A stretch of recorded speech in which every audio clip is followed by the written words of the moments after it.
Welcome to Voice of London Television. My name is Critical Thinker, of course, Nana Osagyefo. That's it. Kuntum kruku sisako epele peye zangbazanda de petekari na nenyankupon enikosia. The longest name in the industry. And of course, we're going to be focusing our attention on this particular segment with the presidential, of course, speech, State of the Nation address. And I'm so grateful that our other colleagues that are watching us from social media, and that is YouTube, Facebook, Instagram, TikTok, who are already joining us. We'll be having interactions with them as well. We also will be introducing our special guests who have also joined us. We'll be talking about the presidential speech, which is the State of the Nation address to the Republic of Ghana. And we know that if Ghana gets it right, it will actually reverberate or trickle down the rest of Africa, as Ibrahim Traore is doing in Burkina Faso. Yes, so without wasting much time, I'd like you to subscribe, share, and make sure you like VOL Television.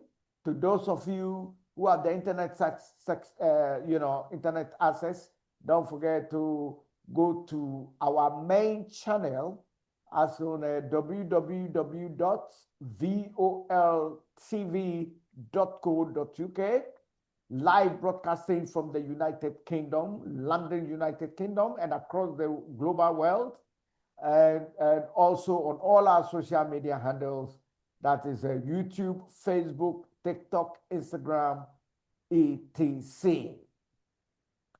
Tonight, we'll be talking about the president's speech, as I said earlier on, the State of the Nation address, and what is in there for us. Let me go straight and welcome my special guest before I go and take the synopsis of the presidential State of the Nation address. Let me welcome our honorable chartered marketer. We were in the United Kingdom with him. And of course, for the love of Mother Ghana in Africa, he has to live and serve the motherland. At the moment, he's in Ghana and providing services to the states. And so, Honorable Alfred Boyan, welcome to the show, and thank you for joining us. Alfred. Thank you, Nana, and thank you for everyone. Yes.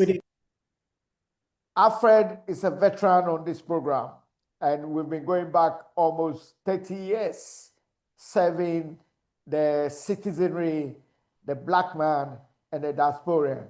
And so, Alfred, we appreciate you so much. And may I say that Alfred is a young, 16-year-old, because he keeps looking so young. And I wonder the secret. Alfred, what's the secret? Talking to Nana all the time. That's the secret.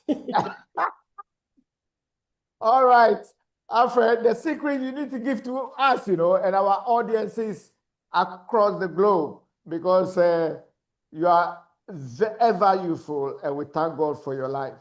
All right, so let me go and welcome our beautiful lady all the way from the other side of Europe in Hungary. Yes, that's beautiful lady Edith. Edith, welcome to the program. Thank you, Nani. Yes. Thank you. How are you, Edith?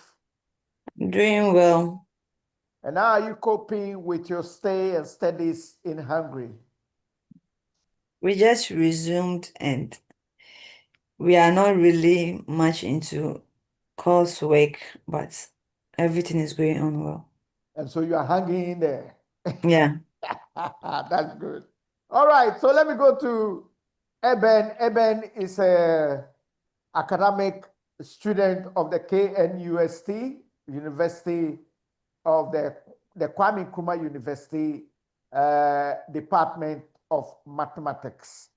And so, Eben, welcome to the program. And Eben is also a lecturer at the various institutions in Mada, Ghana.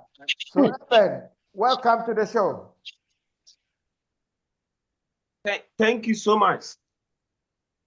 Yes. So, Eben, as a mathematician, we are looking forward to your likes, the youth, the generation, to make sure you can take over the nuclear facility and the scientific, technological, and the digital AI era of Ghana, which then can trickle down to the rest of Africa. Amen. And I hope you are not going to leave Ghana to go abroad, but you're going to provide your services and knowledge to Ghana. Amen.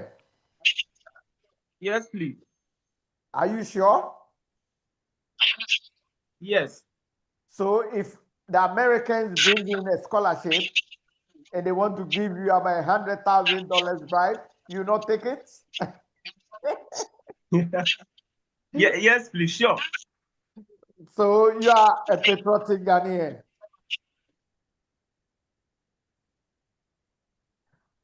Okay, bear with us. Sometimes the network in Ghana can be a bit dodgy, so bear with us. We have Lady Nanama. Lady Nanama, we just lost her because of the network. And so once we reach out to Nanama, we'll bring her back. Now, we are waiting for Obapa Julie, who is the parliamentary reporter in Ghana.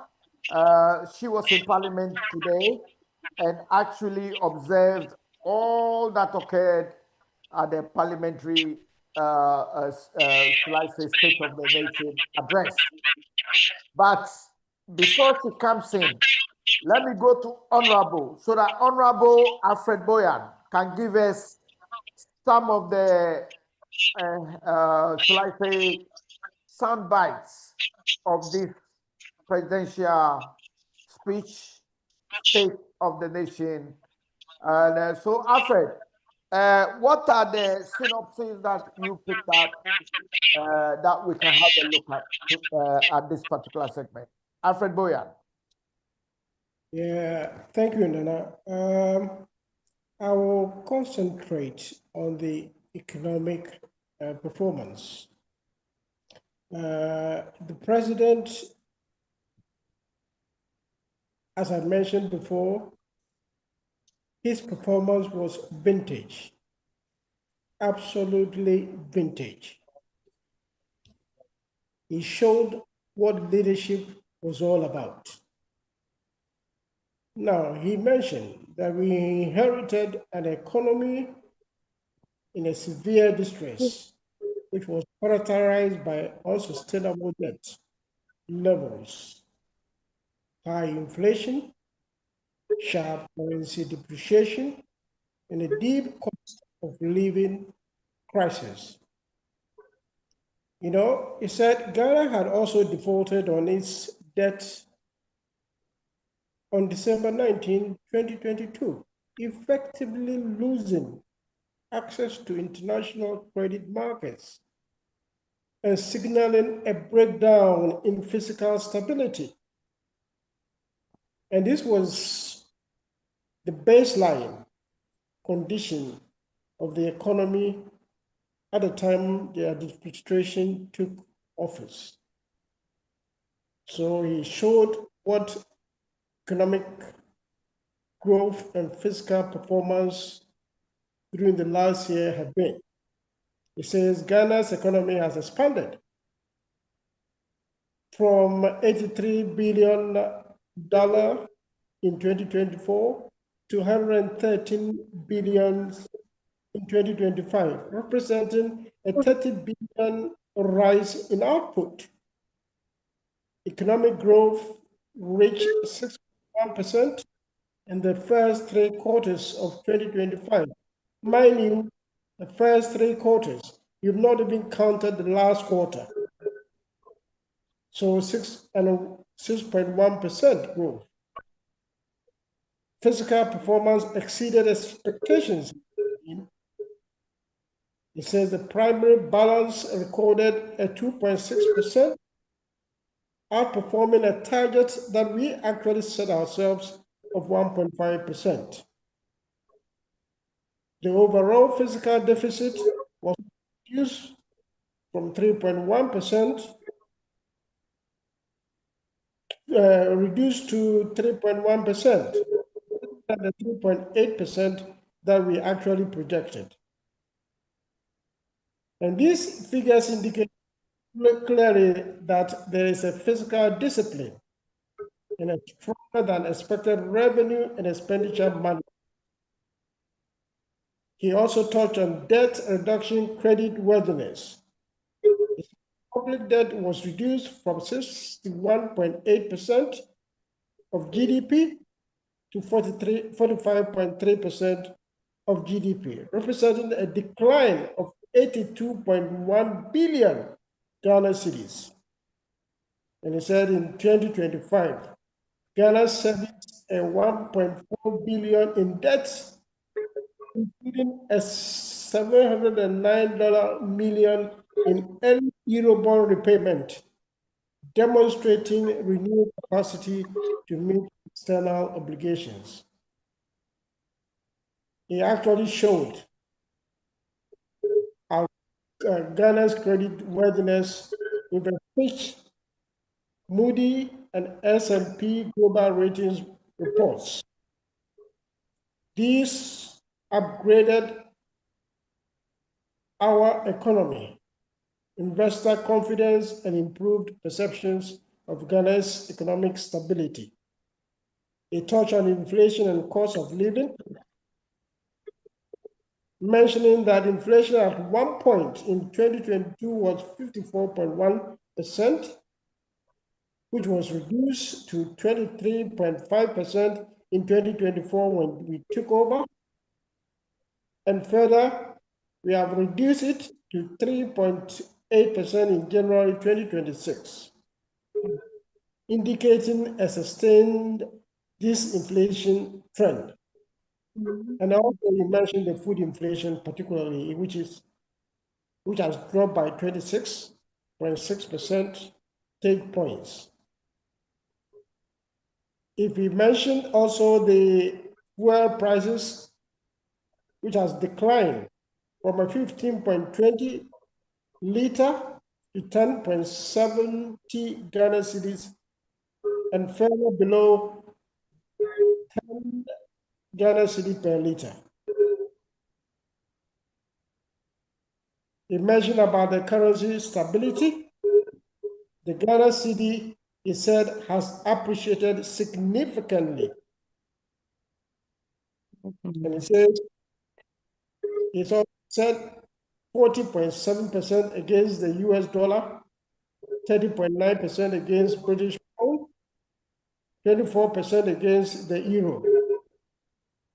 And this depreciation reflects improved foreign exchange influence, stronger reserves, and increased confidence in the economy. He mentioned about the external sector and reserves. It says gross international reserves increased to $13.8 billion, providing a coverage of 5.7 months of imports. The current account recorded a surplus of $9.1 billion US dollars, that is 81% of GDP, compared to 1.5 billion and 8% of GDP previously. And these all show how healthy our economy had been. It touched on jobs and property reduction and said a total of 1 million jobs were created between the first and third quarters of 2025, reflecting increased economic activity. Additionally, 950,000 people were lifted out of multidimensional poverty, indicating measurable improvements in living conditions. It taught tax relief and financial conditions. The following taxes, he said, had been abolished, and you know that already: the e-levy, the betting tax, the emissions tax. VAT was also reduced from 21.9% to 2%. The registration threshold was increased to 750 Ghana cedi, reducing the tax burden on small businesses. We touched on the 24-hour economy policy, which Parliament had already given an approval. Now, 24-hour economy is an authority, and it is now being supported by an allocation of 110 million Ghana cedis. And this policy, you know already, is aimed at extending productivity beyond traditional working hours, increase output, and create employment opportunities across multiple sectors. It touched on energy sector recovery. The energy sector, he said, we inherited an 80 billion Ghana cedi debt, alongside decline in crude oil production from 71.4 million barrels to 42.2 million barrels, representing a 32% reduction. And to stabilize the sector, $500 million was paid to restore the World Bank guarantee. $500 million in gas arrears owed to ENI and Vital were cleared. These interventions resulted in immediate savings of $250 million in restructuring of $1.1 billion in energy sector debt. It touched on electricity and renewable energy. National electricity access reached 89.05%, indicating expanded coverage. Renewable energy capacity increased to 285 megawatts, representing 5% of national energy mix. A 200 megawatt solar project was initiated in Dawa, contributing to energy diversification. They touched on agriculture and food security. They said food inflation declined from 28.3% to 4.9%, reflecting improved supply conditions. Investments included 300 million Ghana cedi allocated to buffer stock operations. Construction of 10 dams and 250 boreholes. A $20 million program supporting 50,000 farming households. In the poultry sector, efforts were made to reduce imports, valued at $300 to $400 million annually, with a production target of 10 million birds locally. On education, it said a total of 698 students benefited from the no free stress policy, with projections increasing to 220,000 students in 2026. Plans, it said, are being made to construct 600 new schools across kindergarten, primary and junior high schools. Free SHS program is being sustained. STEM schools operationalized in additional regions in curriculum review ongoing to align the industry needs. Additionally, 12.2 million sanitary pads were distributed to schoolgirls, supporting attendance and retention. A touch on the health sector. On the health sector, funding increased to 23.3 billion core allocation, 34.7 billion total spending. NHIS coverage increased from 57% to 66% of the population. The workforce expanded with the recruitment of 13,500 additional nurses, bringing the total to approximately 200,000 health workers. Government allocated $50 million to vaccine production and increased vaccine financing by 46% over 171 million Ghana cedis. Roads and infrastructure.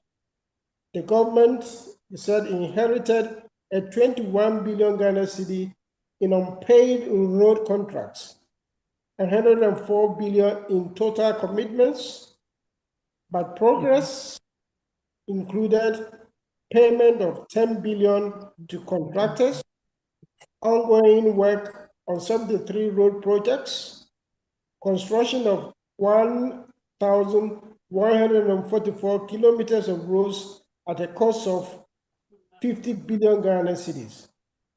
The Accra Kumasi Expressway project covered 192.7 kilometers with an estimated travel time of 2.5 hours, improving connectivity between major economic hubs. Industrialization and trade. Non-traditional exports grew by 27.04%, reaching 4.87 billion in 2025, up from 3.83 billion in 2024. The mining sector contributed 17.4% of GDP within industry, generated $15.25 billion in export earnings. That is 65.37% of total exports. Said government initiated 3 garment factories, 27,000 jobs expected. The revival of multiple state-owned factories. A touch on youth and unemployment. They said over 1 million jobs were created between Q1 and Q3 of 2025. Additional programs were 86,000 youth engaged under YEA, 10,887 youth trained under Ejumewura, 14,000 apprentices on board, target increased to 100,000. National service. It said 10,000 personnel enrolled in military training programs. Governance and public sector reform. It said government introduced measures to ban sole source contracts, except exceptional cases. Requirement of parliamentary approval before sale, lease of state assets. So the value for money, office bill to tackle waste and inflated contracts. Digitalization and accountability reforms were expanded across public institutions. On security, it said 2,199 troops deployed to international peacekeeping missions. 71 stranded fishermen rescued in joint operation. Ongoing investments in border security, military infrastructure, equipment and logistics, recruitment plan. 12,000 personnel to be added to armed forces over 4 years. On environment and climate, intensified enforcement against illegal galamsey, ongoing restoration of water bodies, climate resilience, and environmental protection measures implemented. Social protection. It said 950,000 people lifted out of multidimensional poverty. School feeding. Maintain stable food supply and a free SHS. Support for vulnerable groups. Free tertiary education for persons with disabilities implemented. Digital transformation. He said 7.8 billion in remittances recorded in 2025 was historic high. Government advance e-visa system rollout 2026 target. 24-hour passport processing.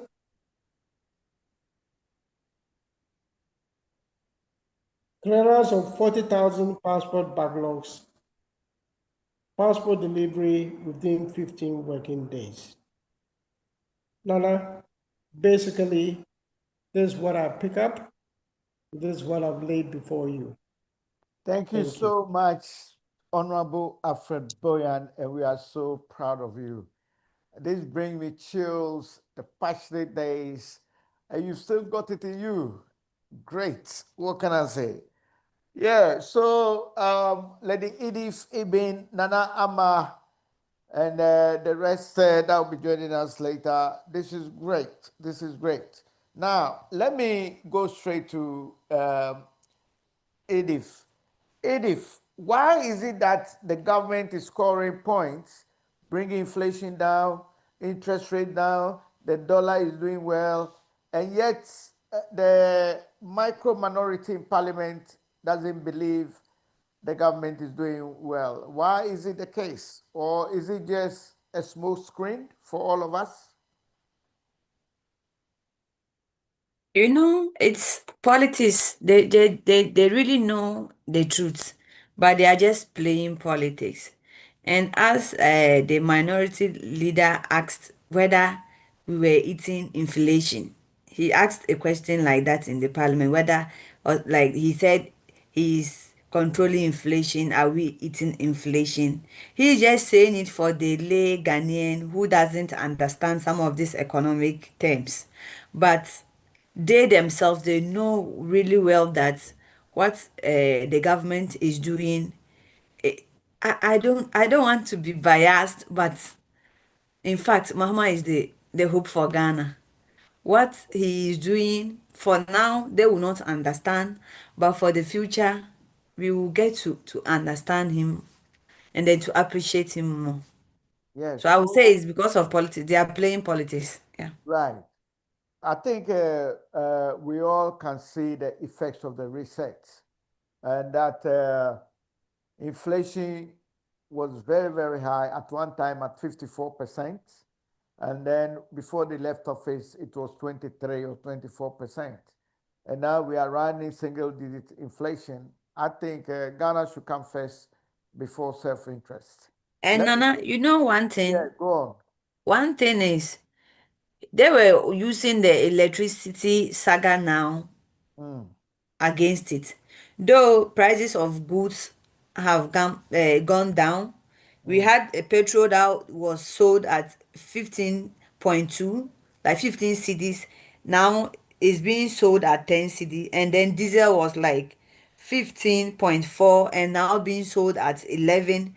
We've seen a significant decrease in the prices of goods like rice, oil, and other stuffs in the market, but they were using the current electricity saga, then trying to counter it back, like to Yeah. try and score a point against the Yeah. government. Okay, I see. Eben, unmute yourself. Okay, once Eben unmutes, probably is got an emergency that is sorting out, or maybe the network. Let me go straight to Alfred Boyan. Alfred, thank you for the headlines and the synopsis that you gave us. Alfred, why is the opposition finding it, or the micro minority finding it difficult to accept that inflation is down, interest rate is down, the economy is doing well, cocoa board has come in, the stabilization of the cedi? What is the issue with the? It's all visible. The ordinary Ghanaian can see. Why can't the micro minority see? And they are saying that they actually offsets the gold for oil, and so therefore the cocoa board is their idea, and it is they who have offset these gains for Mother Ghana. Alfred Boyan. Nana, the performance of this government has overwhelmed them. Mm. It's created a lot of confusion in their camp. They don't know where to go. So the leader himself was totally confused. Mm. He didn't know what to say. He had to really say something. So in order to say something, he had to go straight down to the gutter to say things that he thinks the ordinary people will not analyze and know. They are really confused. You know, in Parliament today, you heard the majority were using these slogans, Waruso, Waruso, Ubeso, Waruso. And you could see in their eyes that they are really troubled by our performance. Yeah. But you see, we need to really sustain it. And I can assure you that we are determined to sustain this performance. I mean, you saw 2 days ago in Parliament, there was this bill, Ghana as a related national reserve accumulated policy, which aim at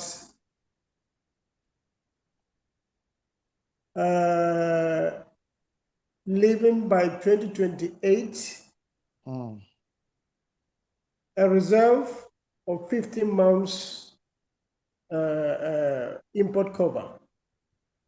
That shows you that we are determined to sustain this success. And you know, the success itself as over, even the president is also surprised about it. But then again, we all knew that we were going to perform, but we didn't know that it was going to come this quick. And thank be to God, it's come quick. We have to hold it, take it, sustain it, and build Ghana the way we all want. Thank you so much, Honorable Alfred Boyan. And it's sometimes baffling, but I think history tells us that, and there's an adage that says, and I think if we can all in the diaspora, London, United Kingdom, the global world, our viewers on the social media handles, and those on our digital platform knows that things have improved a bit.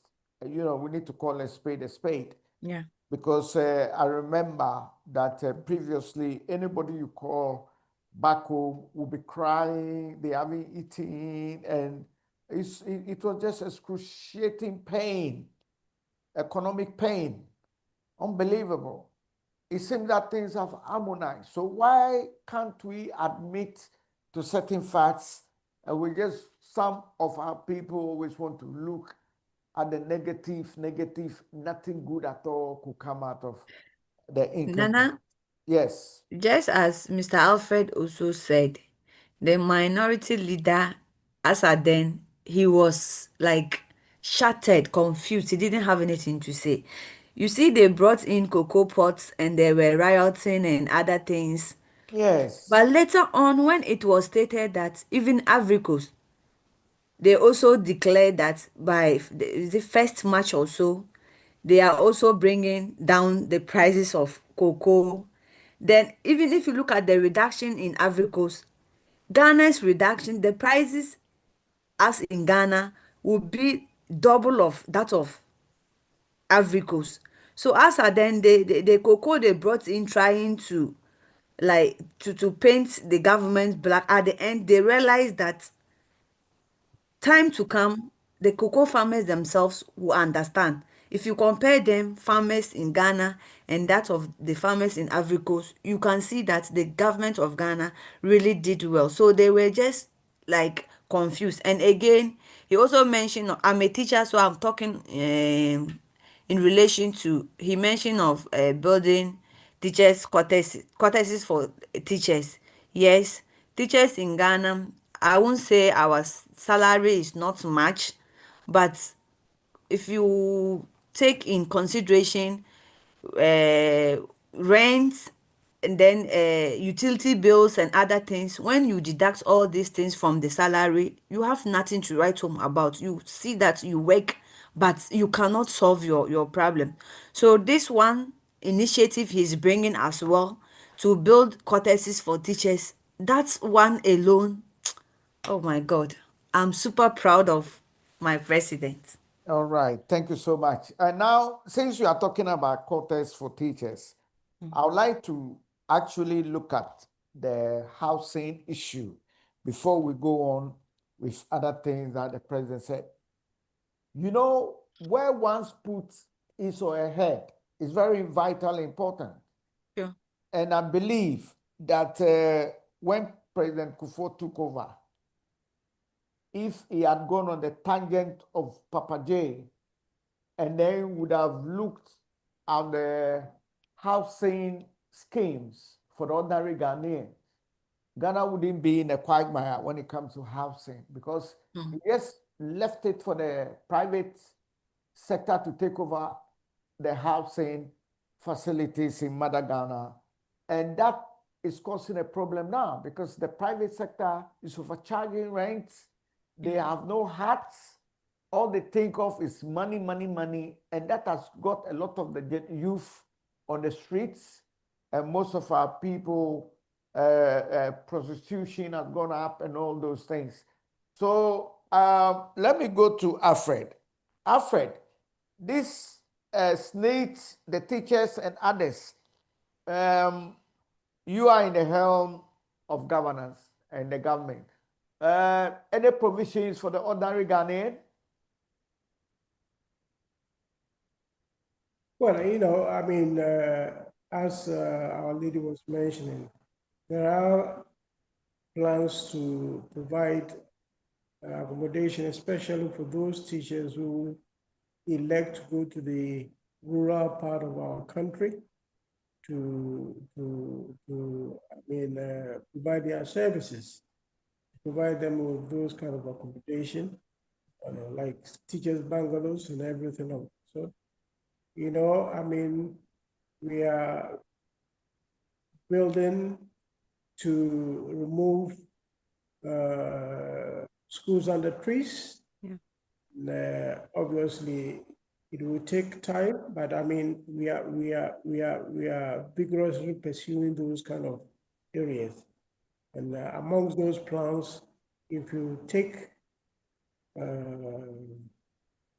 schools under trees and build them classrooms, then obviously you provide accommodation also for teachers.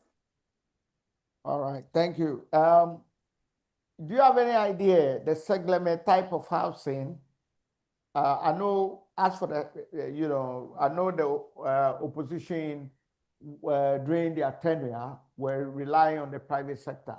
But if the public sector, the state, can come in and build like they've built in Sagleme, even though we haven't seen any, you know, let's say, any Sagleme moving forward issues at the moment is still stagnant, and we hope the government can redress the Sagleme and bring the Sagleme type into the other areas of the cities across the country, so that I'm very concerned about housing, because leaving our people on the streets and sleeping at the mercy of the mosquitoes.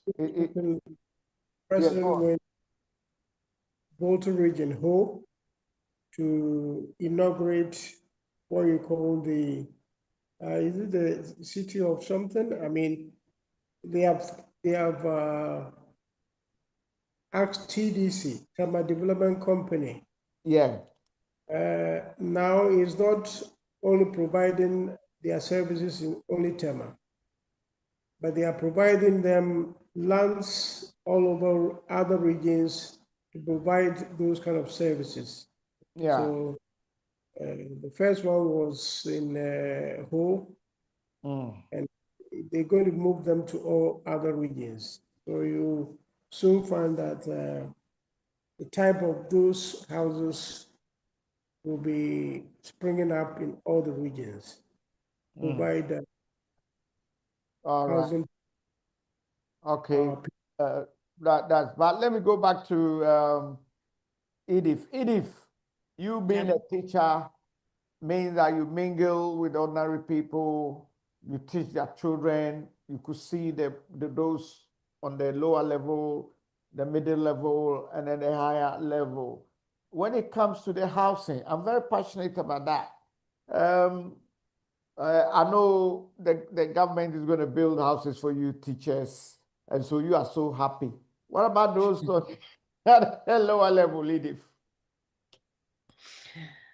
It's pathetic for now, because in Ghana, as you mentioned earlier on, I don't even know whether this rent control thing is effective, because it's like every landlord decides on what to do. There is no they decide to increase prices at any time.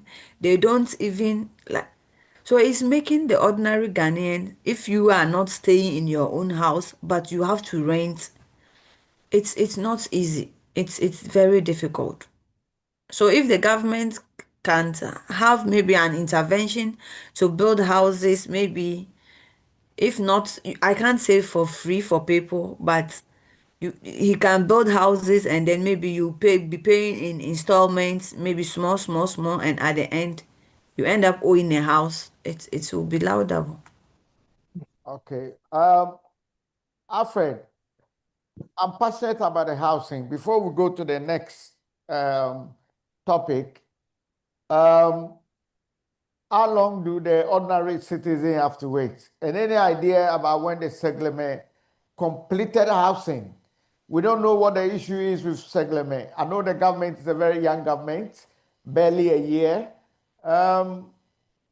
Any hope? Well, if you bring in Sakleme, I must be frank with you, I've not been following Sakleme for some time now, so I can't really provide any detailed brief on that. But as for housing in general, it's a policy. I mean, we have a policy on that we provide houses. And I just mentioned the TDC program to you. The TDC program is not only for teachers. I mean, it's for everyone. And they are asking regional chiefs and regional ministers to provide the land so that we can start the programs there. So that's going to be a huge program as well. Great. Okay, let's move quickly to the armed forces, because I heard the president talking about the armed forces, how they've done a yeoman job, and they are going to provide them with some aircraft and other things. Let me link that to the fishermen in Cape Coast that nearly some pirates sitting nearly kidnapped them. and then the Ghana Armed Forces were able to intervene and release them. I don't know if you've heard about that. And you yourself, coming from that part of the country, have you heard about the fishermen's plight, Alfred? Yes, I have. Okay, so kudos to your elbow that at least the government was able to salvage the lives. When I saw the white powder is being poured on them, the jubilation, the ordinary person on the street, and over 40 something fishermen nearly lost their life, and Ghana's armed forces were able to rescue them. That's kudos to their elbow. And also, whilst talking about the armed forces, we understand Ghana went to Jamaica. President mentioned it in his State of the Nation address that they went to Jamaica. They done a very good job, and the Jamaicans want the Ghanaian army to stay on for another 90 days. What do you any light on that, Alfred Boyan? Oh, yes. I mean, obviously, you know, the situation with the Jamaicans when they had this hurricane thing there, and we provided some logistics to Jamaica, but they actually formally asked us to bring our military to cover the reconstruction of their facilities. They knew that our engineers were good because they've been privy to our engineers in other peacekeeping missions, what they can do. So they requested, we provided, and fortunately for us, the Americans also provided the transportation from here to Jamaica. And Well, after the end of service, they requested that the state to, help reconstruction of the place. So obviously, that's very laudable, isn't it? When Jamaica had that disaster, and Ghana went to the aid of Jamaica, and the government of Jamaica is so pleased with the Ghana army. And we know that the Ghanaian armed forces have been doing very well across the globe. We remember the Rwanda genocide when most of the peacekeepers left. The gallant Ghanaian soldiers stayed on, and that is a great achievement by Ghana Armed Forces. And it's good to see that Jamaica has been devastated by this storm, and yet Ghana had been able to go and aid them. And when time is up for them, Ghanaian army to leave, they say, no, we want you to be there for another 90 days. The Ghanaians should be very proud across the globe. And Edith, what's your take with the Ghanaian army? I know but Edith, you could be a very good army officer, you know. I don't have the height. Oh, it doesn't matter the height. Remember Akatapori didn't have the height, but he made a name in the Ghanaian army. I think it's to do with the head, and you've got the beauty and the brain, you know. So probably after your master's, anyway, Edith is in Europe, in Hungary, is finishing a master's very soon. Probably she might continue to do a doctorate. We never know, but we need her back in Ghana to come and help sort out most of our problem. So, Edith, yes, what do you make out of our armed forces and their international image? Oh, just as Mr. Alfred said, as Ghanaians, we should be proud of them because even the president made mention of it. So as a Ghanaian, personally, I'm very proud of them. And then he also spoke about, he recommended the IGP for the current crimes in Ghana and the arrests and other stuff. So for the security in general of late in Ghana, it's recommendable. Yeah. Yes. Now, talking about the security in Ghana, We realize that the amount of deaths that is taking place in Ghana and the way the IGP is actually confronting this and is actually getting results. Yes. But I want to, let's look at the Sami Gemfi, the Cocoa Board head, whose father-in-law got murdered by some truant criminals. Yeah. And that was fast within a short space of time. Yes. And I think that goes to show the Ghanaian populace that you can't mess up anymore. Yeah. The Ghanaian police, yes. So we recommend them. We commend them, yes. Yeah. And also, let me look at another issue regarding the police. The students doing the interco are also trying to take the law into their hands. You being a teacher, and at a degree level, going to the University of Cape Coast in the teaching field. What can we do to address the youth truancy? Sometimes, it gets to the point where murder, as young as they are. There was a student being shown at Odogono Secondary School with a cutlass in his trousers and covered it with his shirt and all that. As a teacher, what best do you think we can do? Should we bring the old policy where, the rod will not spare them? Yeah. Yes, and there's a saying that if you spare the rod, they expect. Yeah, go on.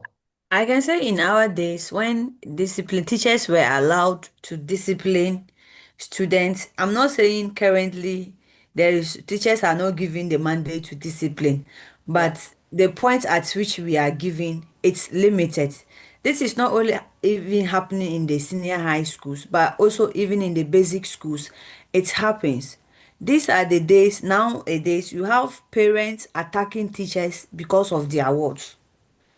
And then what are you implying? What are you telling your words?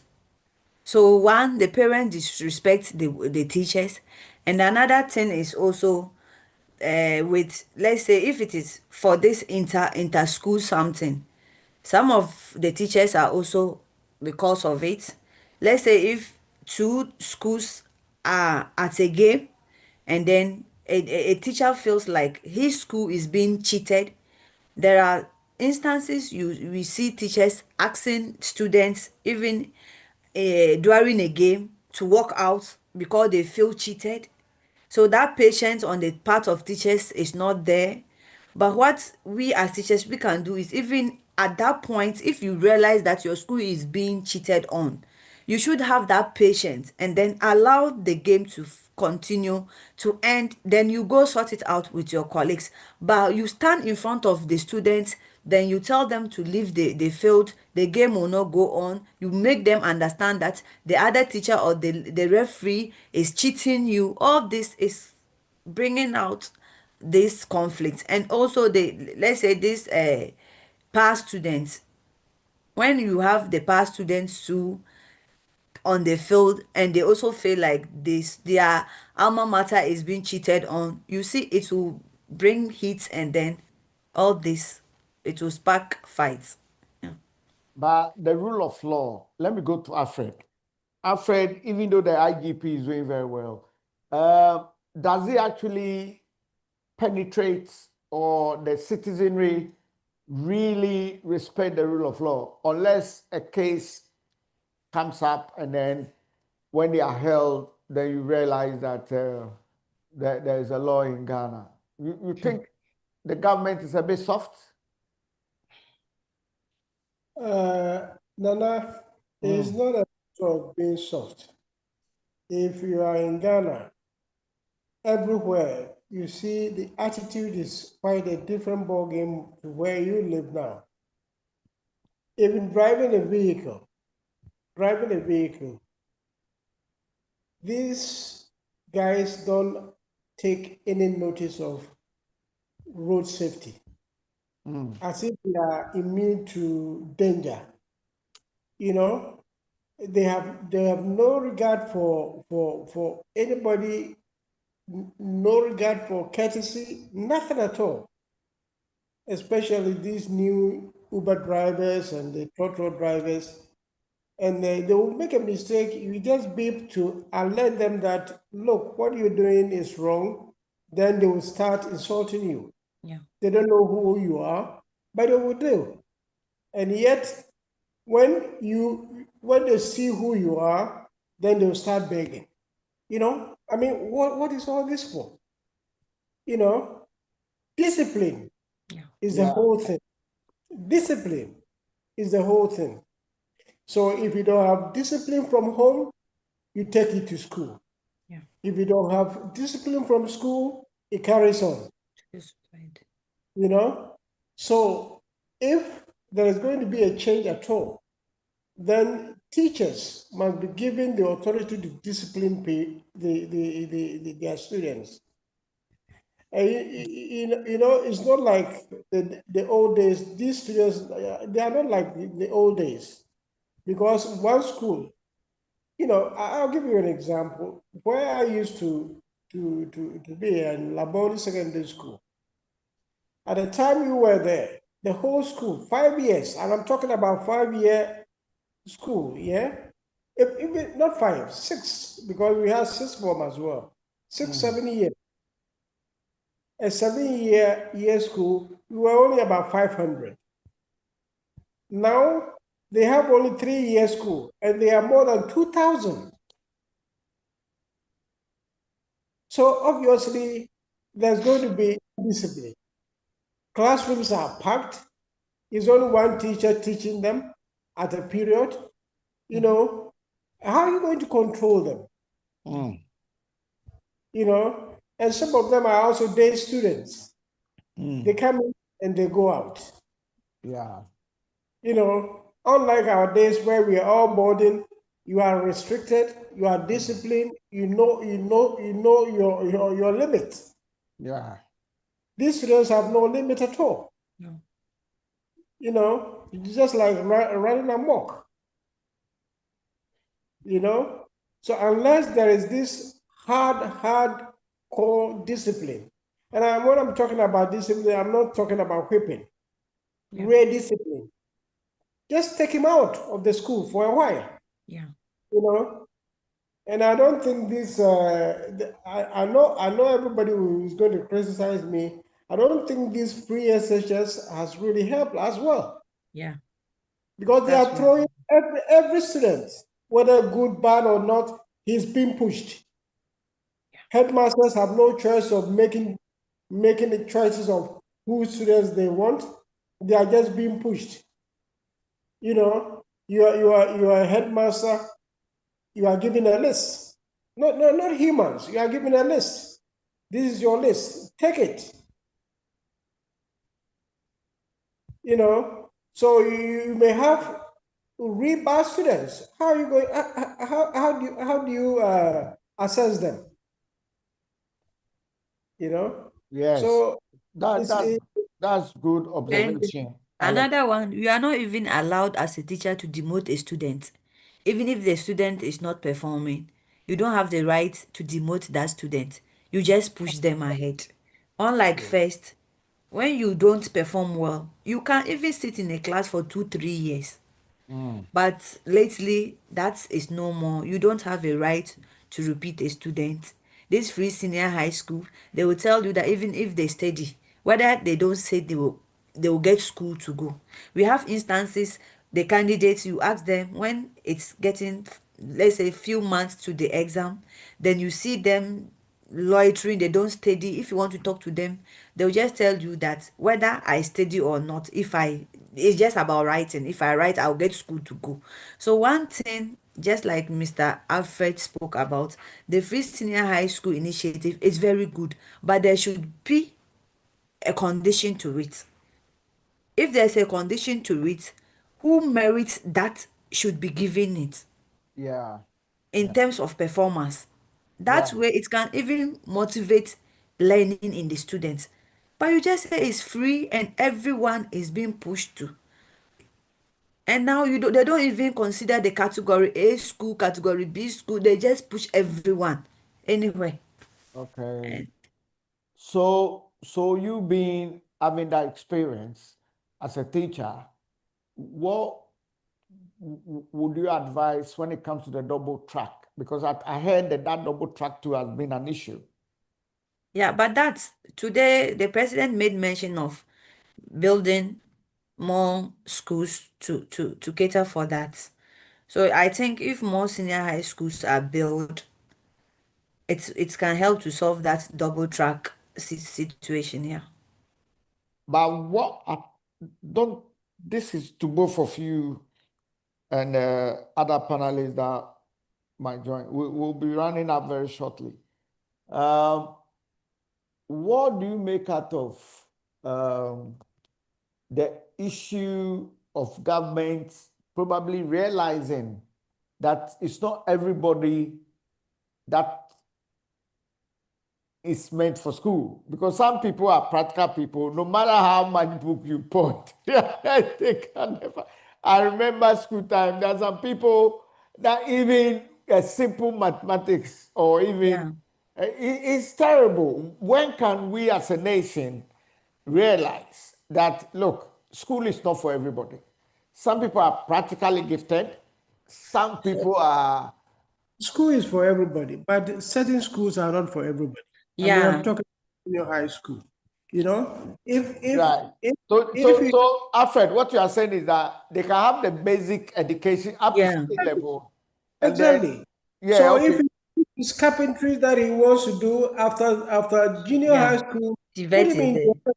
college and do a carpentry there. You Yeah, know, why do you push all of them to senior high? And most of these guys, I mean, can you believe they attend 3 months of uh, uh, actual classroom work?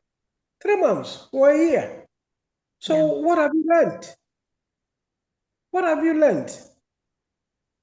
And you are pushed to another year. So 3 years, you are doing only 1 year yeah. actual learning at classrooms for 3 years. Then they ask you to go and write to go to university. What is this? I see. Interesting. Okay, so um, we all know that the government speech was very encouraging. And those that went to parliament with the cocoa in their bags and in their hands, and with their muffler with the cocoa thing. Some of these people love propaganda, and Yeah. I found it laughable. I was just laughing watching the program, Bear with Nana, me. did you hear Ayariga was making a Yeah. very poignant reference, and I don't know whether everybody heard him well.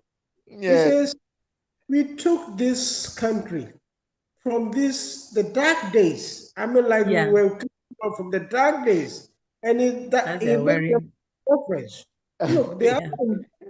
we took it from them in those Mm, dark days, and they are still sitting down there. They still think that they are in dark days, you know. And yeah. now that the light is shining on everybody, they're still sitting in the dark.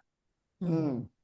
Mm, mm, I mean, they will never change. No change. They yeah. won't change. Yeah. And you know, our Let's look at the last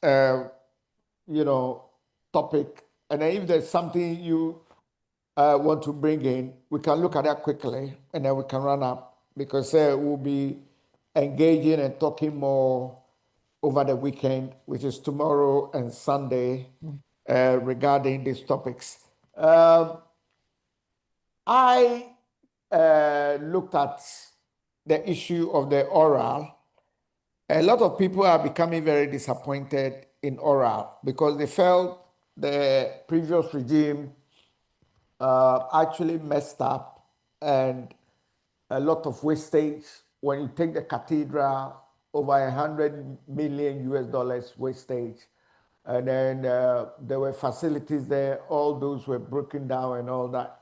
And then when you look at the other institutions, for instance, the latest guy who is reporting to Yoko with regards to scholarships, and I'm sure I forwarded one to Edith. Why are we not seeing, a vigorous and active action against this corrupt government officials of the previous government, Alex Afriboyan? With regards to the scholarship, I don't know of the US and the UK, but for Hungary, the previous years, we do have our exam online. That's the aptitude test. We write the exam online. But this particular year, I want to believe it was out of that. This particular year, they had a written exam in person. It wasn't done online anymore, but the candidates were conveyed at the WAEC of cantonment, and then they wrote the exam, and it was strict, no cheating, and so I hope from the writing of the exam, who is merit or those who are merit, they said the scholarships will be given, because that is just something to say that, oh, they are doing it differently from the previous government. Okay. So I'm praying and I'm hoping that the real results, those that merit the scholarship, should be given. Yeah. Right. So I'm applauding the government for that initiative. Yeah. Right. So Yeah, basically, Africa. you're talking about oral, and obviously, even some of us in in government are also complaining about the inaction, because people are expecting a lot of arrests and a lot of updates and a lot of imprisonments, not just action. Yes. Yeah. I mean, we also are worried about the slow pace of justice, but then again, you come to a point where previously, I mean, I'm talking about PNDC coming up there. There was this justice, where whether there is the law or not, you are taught a lesson about not being corrupt, But this time around, it's a bit difficult, pretty difficult, The Attorney General has this big job to do, and I think his office is being overwhelmed by this criminality. I mean, even the president was even mentioning that the whole place was like a crime scene. The whole government. There was no sector that you go that you won't find corrupt activities. So everyone is involved. A lot of investigation will have to be done, and bringing them to court is another thing, And once it gets to court, you're a lawyer, you have to prove beyond every reasonable doubt, before you can convict. And if you don't prepare well, you won't get them. They will run. And yet you could see, you know what they've done, that they themselves know that they are corrupt. You see? And when you hear them talking, they know that the law is not on their side, but they know there's the law. And they can manipulate, they can use technicalities or everything of that sort to get away. And this is the reason why the Attorney General is also very, very careful not to fall into technicalities. It might take them, but we will get them. And our former president asked the new president said, our former president, may his soul rest in peace, Professor. He always said that the wheel of justice grinds very, very slow. But eventually, he will get where he wants to go. He will have an end. You know, I'm just praying, and I know that I'm praying that our people should understand to support this government so that we can stay on for a while. If you stay on longer, then you can get all of them. Because if it's only 4 years, obviously when you move out, they're going to throw all these cases away. But if you stay in there, you get them. You know, the wheel of justice runs very slowly. You know, I know it's been 1 year, and getting them through courts, it might take another 1 year. If you can get them at all, you are talking about nearly the third year that you get them into prisons. And this, everybody should be mindful of that it's not going to be tomorrow. And once you get that one at the back of your head or at the back of our consciousness, then you know that the government is doing something about it, or else we will be complaining and complaining and complaining to no avail. Because the law is the law, as you know already. All right. Thank you so much. And we appreciate you. Any other mentions you want to do before we round up, Alfred? Because we'll be continuing over the weekend. But any other mentions? Well, I know I know nothing much, but to tell all my people that everybody who is aggrieved about the slowness of this oral or the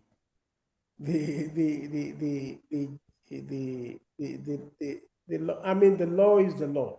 We must be all we must all have patience and see how we can all work together and get people who don't deserve to be around inside. Right. Okay. So wrap up then, Alfred, since you have the floor before I go to Edith. Yeah. What's your take on the overall presidential state of the nation address? As for the solar, I think it's the best so far, and I'm encouraged, and I'm much more encouraged by the performance of my people. Everyone who has been given a job to do are trying their best, and this is the reason why we are successful as quickly as possible. We all knew that we can do it, but we were not expecting to be that successful so quickly. And that actually is overwhelmed the government. And this, and I'm saying overwhelmed because our own people are also demanding that they want this, they want that, they want that, you are leaving me behind. It's all because we saw success very quickly, you know? So everybody wants to be part of that success. And it's also creating a problem for everybody, you know? So if you have some of our people, standing by and complaining that, they are there, we have not heard about them, we have not got a job here or there. Please, you all come. It's better you have your government in power and stay on. Once they are in power and they are staying on, opportunities will arrive, But if they are not there, there are no opportunities. So the best way to do is to help them. Hey, let's all help them and see how they will succeed. Eventually, we all will gain. After all, when I go out and I buy petrol now, I know I buy petrol. I save money, and that is something for good for me. I go to the shop and I see prices have come down. It's also benefiting me. And this NPP were talking about electricity tariffs has gone up. I mean, they send us to IMF. IMF conditionalities gave quite clearly that every year you have to really increase your tariffs. So if increased tariffs are going up automatically, why do you blame this government? Mm.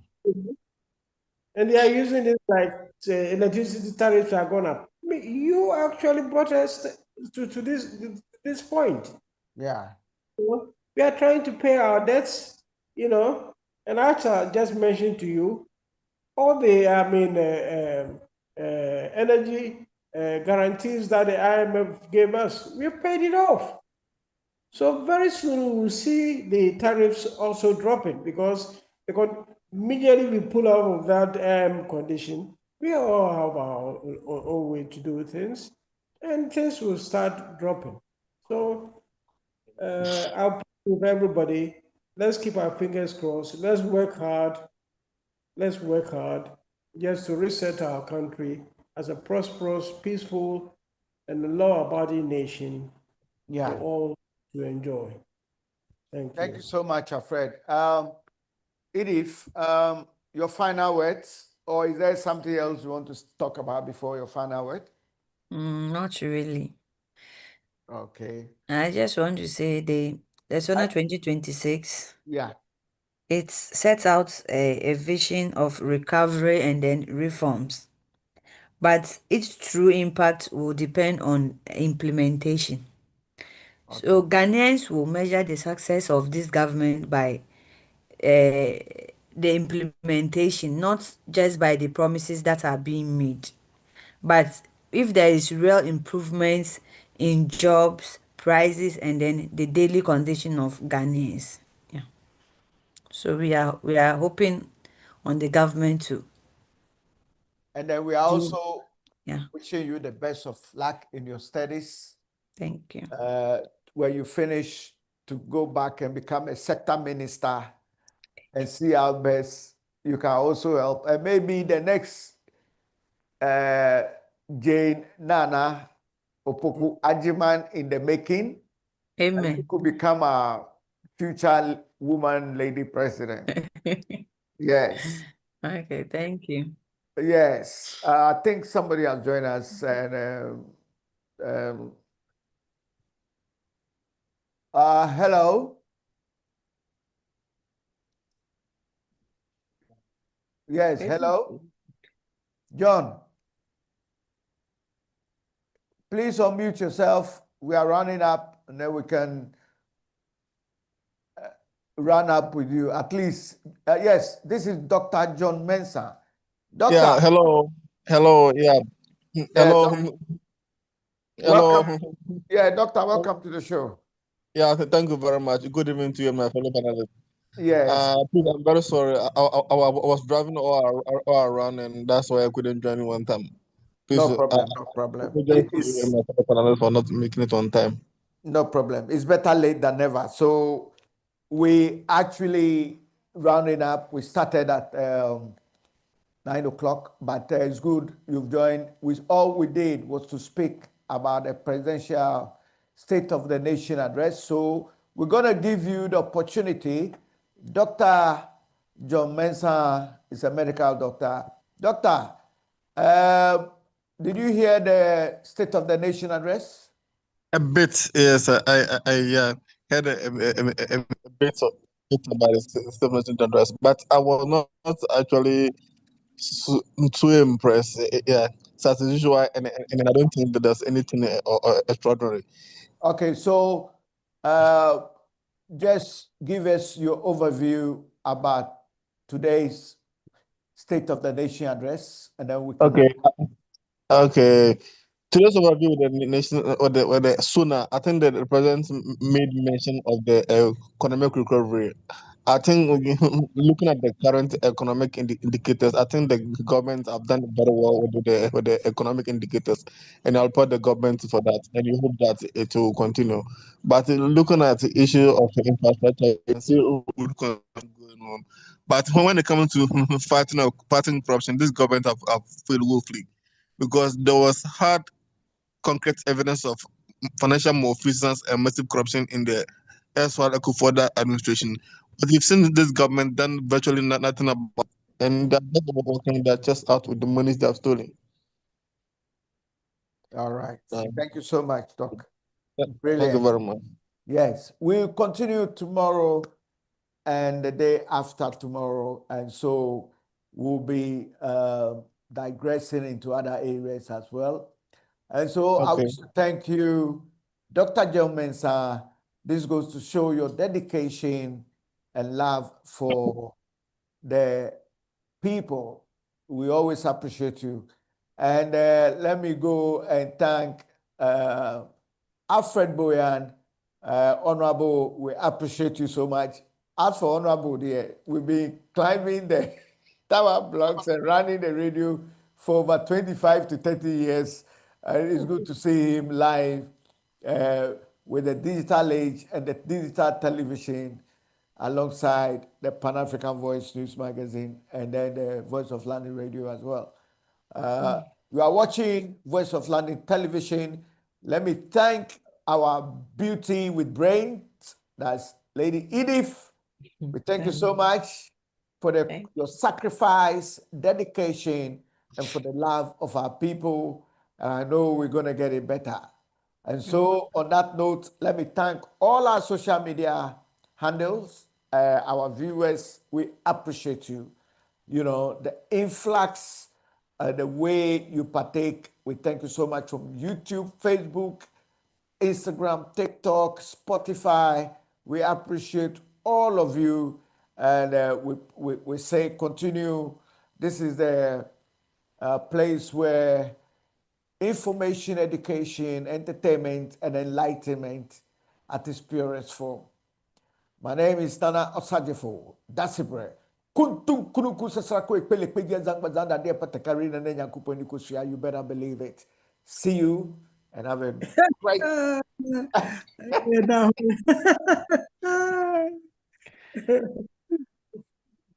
Thank you all. Thank you too. Bye-bye. Bye.